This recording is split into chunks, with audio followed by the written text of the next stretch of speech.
At its core, vehicle wrapping is about transforming 2D objects into 3D.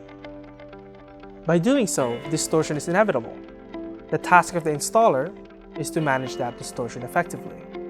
One of the best ways to do this is with the pre-stretch and shrink method. In a nutshell, the pre-stretch and shrink method goes like this: heat, stretch, apply, and shrink. This takes full advantage of the film's memory effect when conforming around the curves. Notice that when I pull this film, it curves in a direction perpendicular to the stretch. Since I'm pulling from the midpoint of opposite edges, that's where the tension is, and these edges without any stretch fold down. Now, let's add 2 rods to show how the pre-stretch and shrink works. Rather than stretching the film only from the midpoints, these rods will allow the film to stretch evenly. Let's look at the door handle to see the pre-stretch and shrink method in action. If we were to apply film over the door handle with no pre-stretching and add heat, the film would simply lie flat over the area. We would then need to stretch it to conform to the handle. Instead, let's let the film's memory do the work. First, I'll hold the rods and apply heat to the film.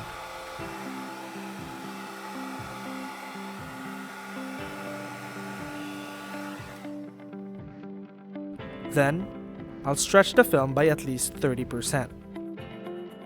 Remember, we would always want to stretch the film in a direction perpendicular to the curve. Remove the heat and let the film cool down in its stretched form. I'll then remove the rods and apply it onto the flat section of this door handle. Where the film has been applied, the stretch will be fixed. Now, when I add heat to the unapplied section, it wraps itself around the door handle.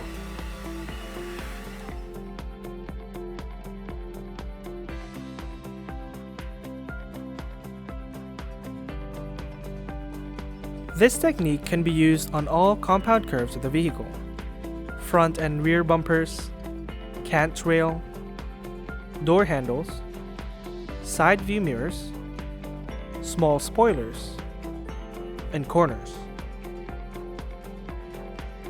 The pre-stretch and shrink method will allow you to take advantage of the natural behavior of the film. So remember, heat, stretch, apply, and shrink.